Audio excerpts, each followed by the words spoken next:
walked away from my faith. I was done. Before that could happen, Columbine happened. And before that could happen, Rachel's family published the book Rachel's Tears. And that book turned me back. That book was a shift. I don't know that I would be at Kairos, and I don't know that I would still be that I would have pursued my faith, and I would be where I am today if it hadn't been for this book.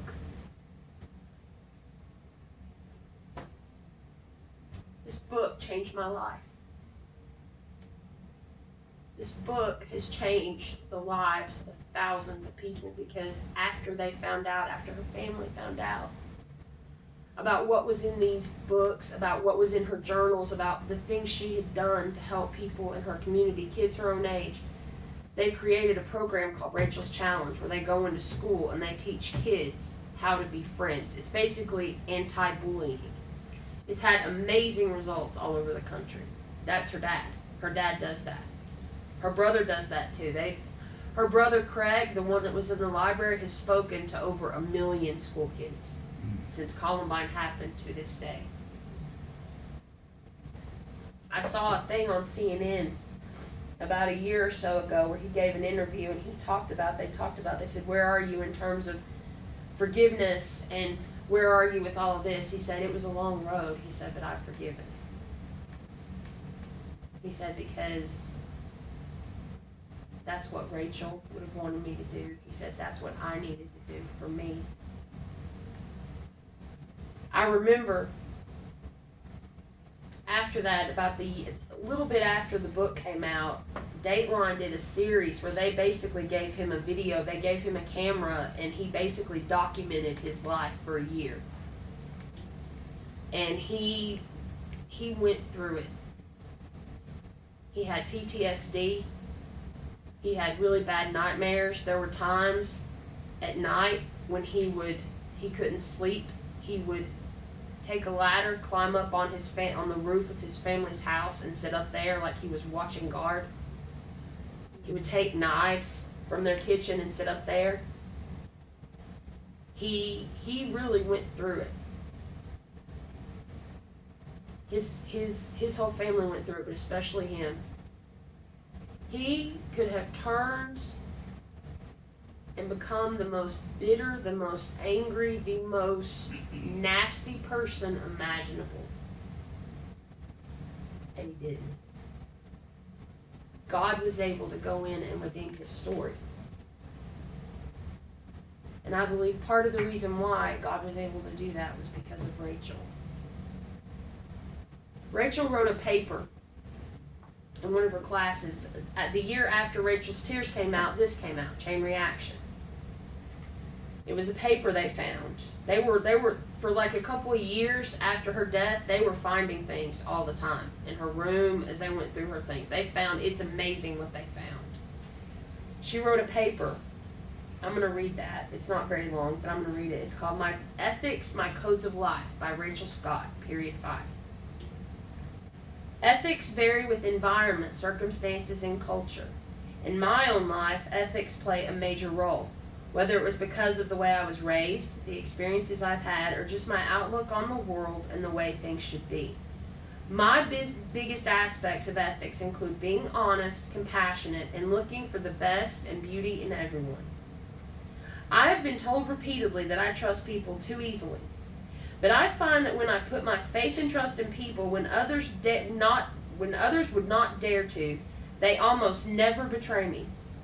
I would hope that people would put the same faith in me. Trust and honesty is an investment you put in people.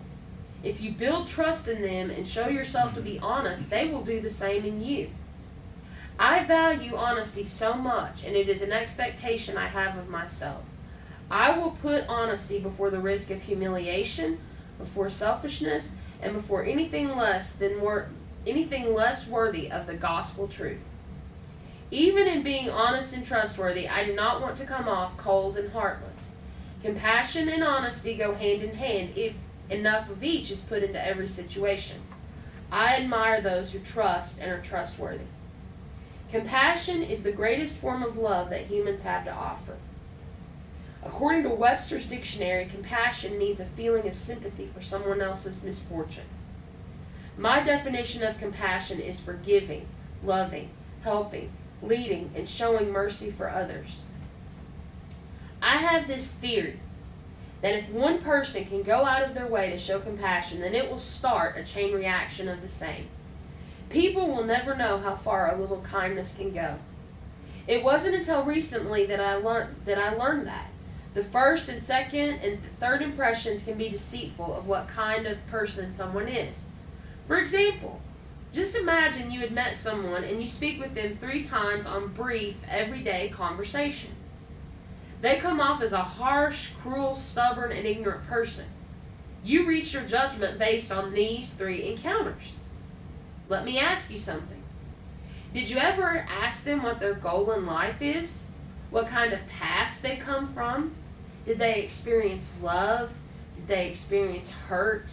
Did you look into their soul and not just at their appearance? Until you know them and not just their type, you have no right to shun them. You have not looked for their beauty, their good.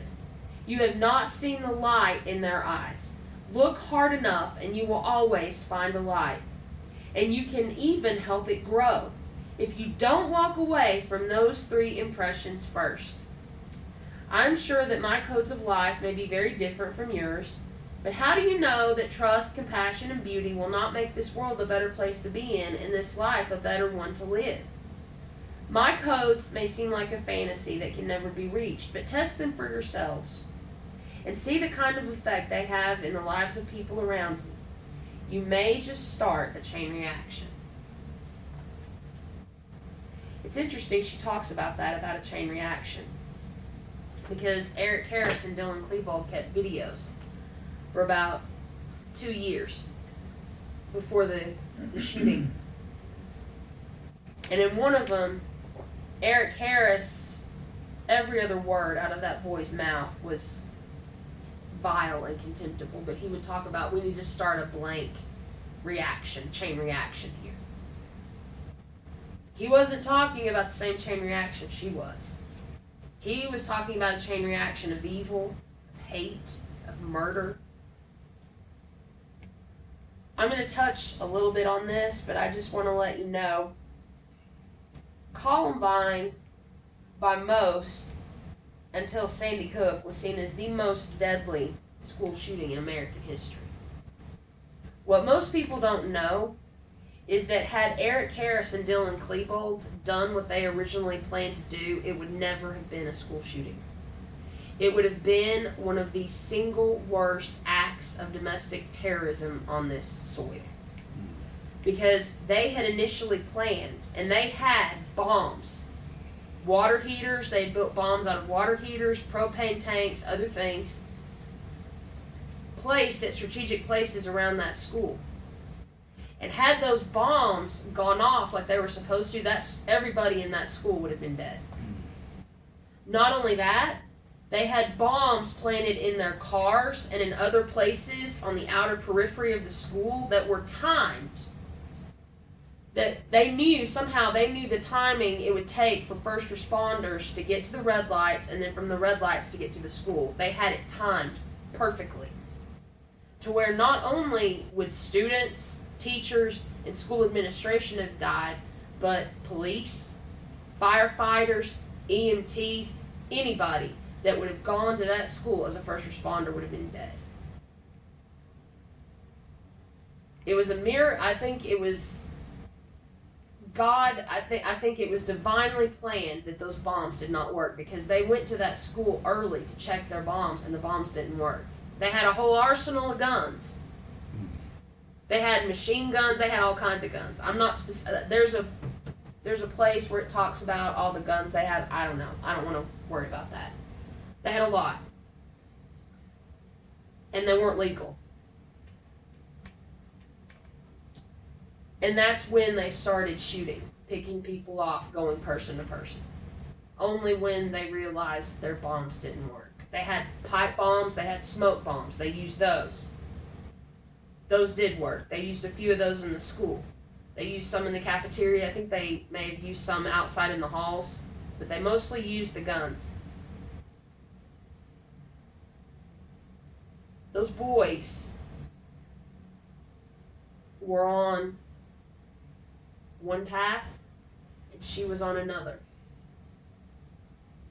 And it's no coincidence that they went up to her and they shot her. Because they had a class together, a photography and a video production class. And you had to turn in projects. Their projects they handed in glorified killing teachers and killing students. Not one teacher or school administrator ever questioned that. But supposedly, according to other students in that class, Rachel was in that class with them, and she was very disturbed by that, and she tried to reach out to them. She tried to witness to them. And in doing what she believed, it signed her death sentence. But God knew that. And God redeemed her story. And it's a tragedy, what happened to her. It's a tragedy that she was only 17 years old when she died. But the impact that that girl has had is countless. How many lives have been saved? How many people have come to Christ because of her story? She traced on the back of one of her dressers when she was younger, her hand. And she said, "This hand belongs to Rachel Joy, and someday it will touch millions of people's hearts." Her family found that after her death, too. I'm going to close. I didn't talk a lot about Cassie, but that's okay. Rachel, this is deep for me. When I was in a sociology class at Mississippi, I did research on school shootings and specifically Columbine, and I didn't just read her book. That time the only book was Rachel's Tears. I researched everything I could find on the internet. I looked at articles, I looked at everything. There's been a lot of pushback ever since Rachel's family wrote Rachel's Tears and has published her story. There's a lot of people out there who are like, "Hey, you're just trying to get rich off your daughter's death." And they try to dismiss it and say that it's a hoax and say that it wasn't really that she wasn't really targeted.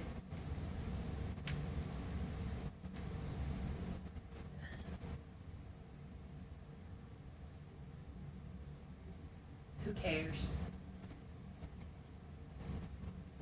I think the fact that people say that gives validity to it. Because Jesus said, if people are going to persecute you, or if they're going to persecute me, they're going to persecute you. If they won't believe me, they're not going to believe you. I think it's sad because Columbine should have been more of a wake-up call than it was. It should have been something that stirred the heart of this nation to the point that we repented and turned to God. And it could have been a moment like that because Daryl Scott that day was in Denver doing running errands for some of his businesses, and he heard a clip about what was happening in Columbine and didn't freak out, but he was worried. He was like, he was in Denver, he's like, I gotta get home now. After he turned off his radio, he prayed, and the Lord spoke to him and said, "Pay attention, this is a spiritual event. This is a spiritual event." He didn't say anything else, but he told him that.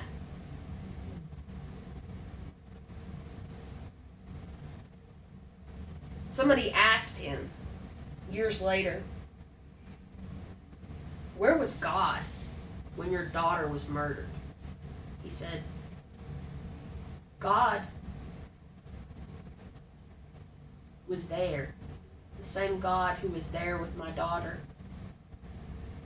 who took her into his embrace after she was shot, is the same God who saved my son in the library.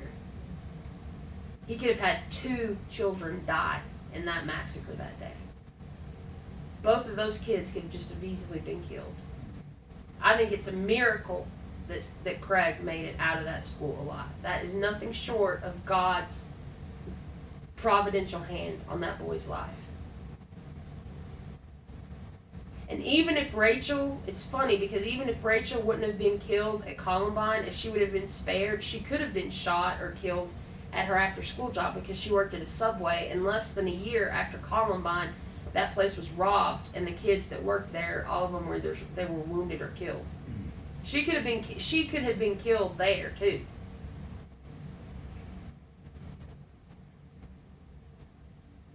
So instead of worrying about where was God,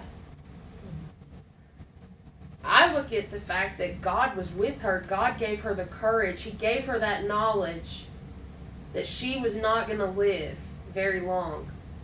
And instead of turning into a goth, which in that day meant you wore black lipstick, black nail polish, you listened to death metal, you listened to Marilyn Manson, you were obsessed with other things. She could have gone that direction and thought, woe is me. She could have been depressed. But instead she lived her life like it was an adventure. Like she was going to have as much fun as she possibly could before she died. And she was going to share Jesus with as many people as she could. And even after all these years, that convicts me a little bit. That convicts me. Because I think about how many days I've spent not seeing life like that.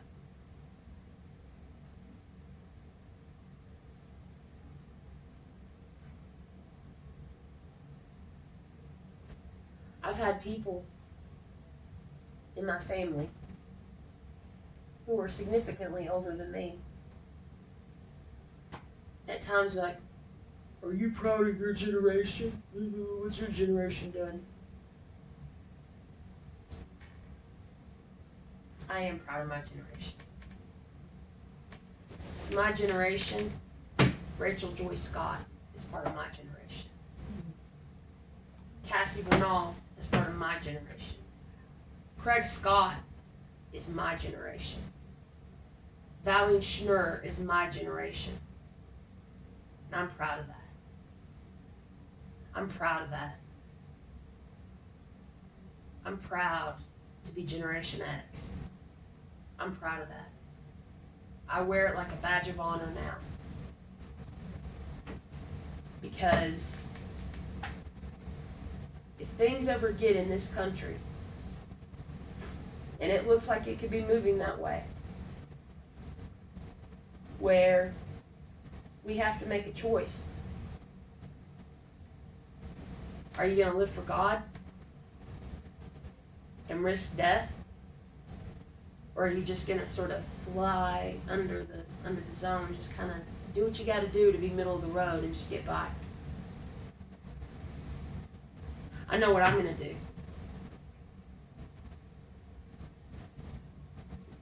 I don't seek death. I don't want death. I want to live. But if I have to choose between sacrificing everything I believe in, between sacrificing everything that I've been raised to believe in my faith, I don't want to live in a world like that. I don't want to live that life. I pray that if our nation ever gets to that point and Jesus delays his coming, I will have the strength to be like Rachel Scott And to be like Cassie Bernal and to say, I don't want to die, but I will die if I have to. I will die for my Jesus. I will die for my Lord. I'll do it.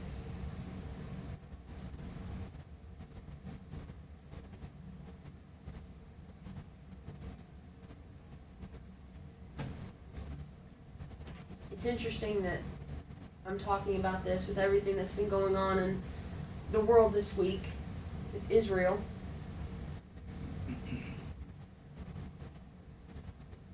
I wonder how many Israelis, before they were murdered, made that choice.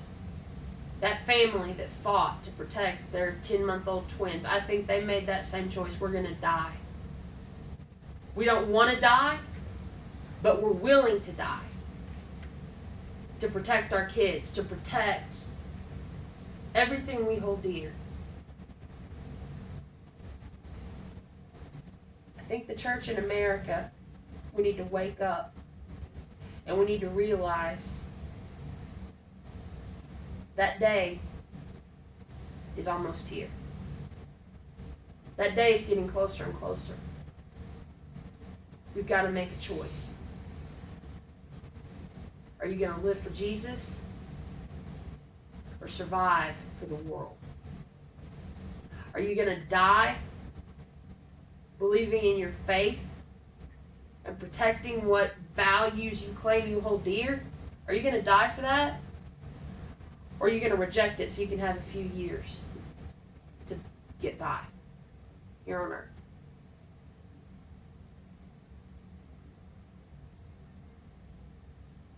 I don't want that kind of life.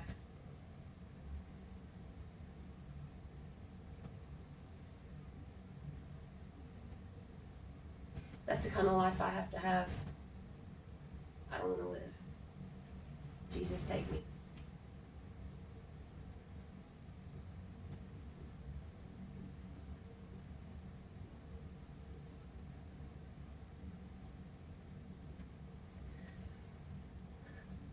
I'm going to close with this.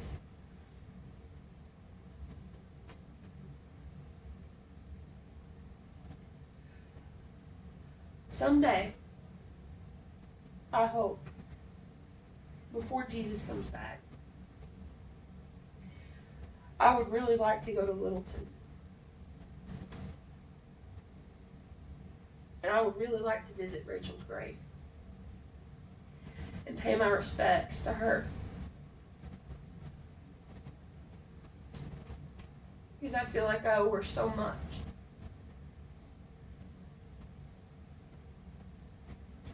But if I never get to do that, I know that someday, when I'm finally in my eternal home with Jesus, after I see him, and after I see my mom and my grandmother, I believe I'm going to get to meet Rachel. First thing I want to say to her is I want to say thank you. Thank you. You saved me.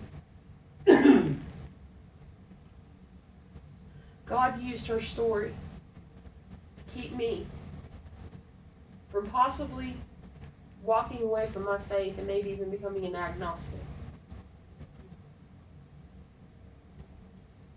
Thank you. Thank you.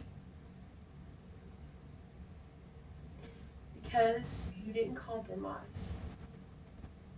Because you lived out what you believed. Because you were willing to die for what you believed. It's changed my life.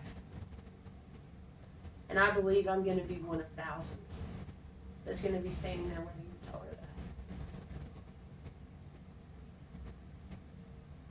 If you're watching this on the internet, on YouTube,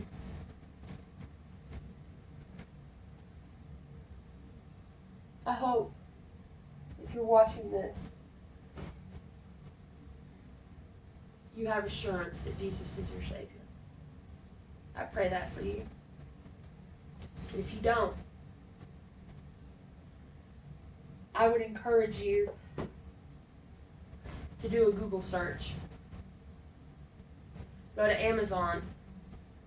You can order these books on Amazon and they're relatively inexpensive. I would encourage you, if you don't have one, to get a Bible and to read it. I would encourage you to do a little investigative search of Rachel Scott on YouTube.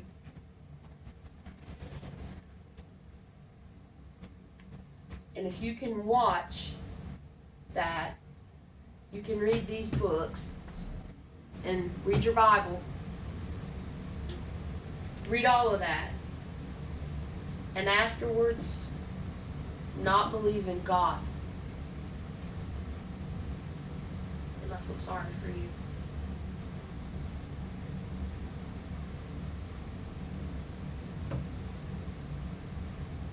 Sometimes God gives us a message of love and peace. Sometimes He gives us a message of doom or destruction, even if it's our own. But one thing I know about God, God always redeems the story. God always takes the bad and the good and uses it for His glory and His good. And good things will always come out of that. And Rachel Joy Scott's life and death are living proof of that. Thank you.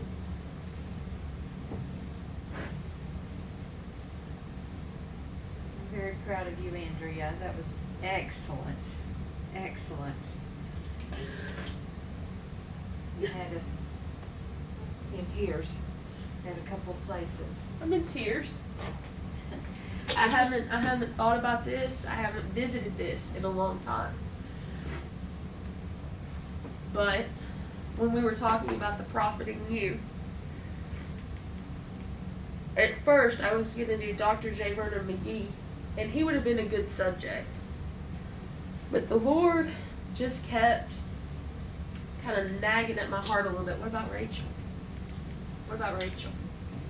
What about Rachel? So,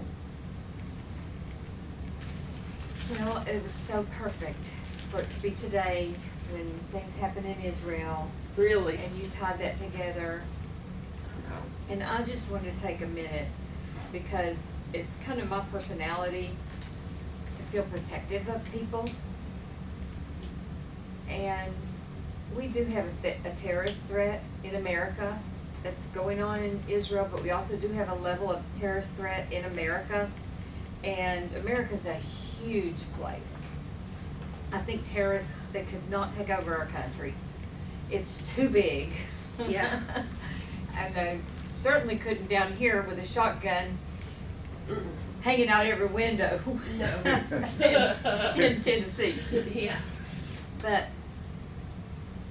I wanted to just share a couple things that are kind of pointers, what to do in the event that you hear of terrorist threat, or, you know, even, do you remember when World Trade Centers got hit?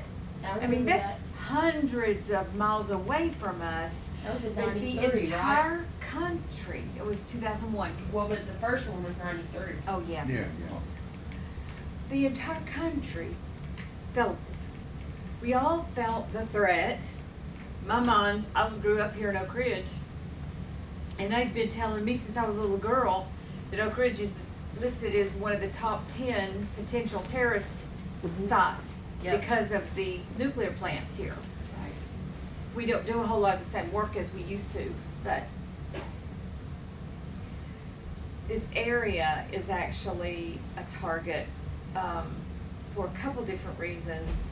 And a few years ago in prayer meetings, some people began to feel like we should pray over Norris Dam and Douglas Dam. And we actually went up there in person and prayed over Norris Dam and put anointing oil on it and, prayed, because if terrorists bombed Norris Dam, there would be huge flooding and massive flooding. And Jack was able to research that and find out that Oak Ridge would be like an island. It would be surrounded by flooding, but in the center of Oak Ridge would be safe. The higher elevations, of course, are better places to go in the event of something like that, but I just want to encourage people not to get in fear. By all means, no fear. Do not take fear over this. But you can still take wisdom and maybe make some preparations.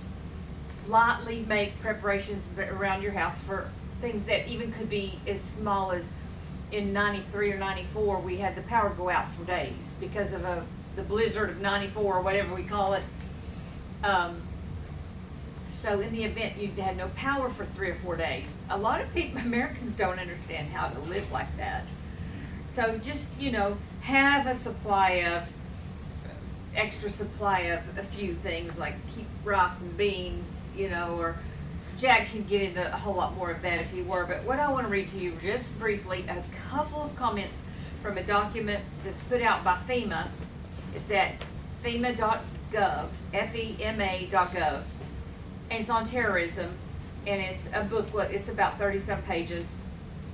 Goes over a couple different scenarios. But for instance, one thing you might have rice and beans in your house in case your power goes out, but what if there was an explosion? What if there was an explosion somewhere in the Knoxville area? That could impede a lot of things.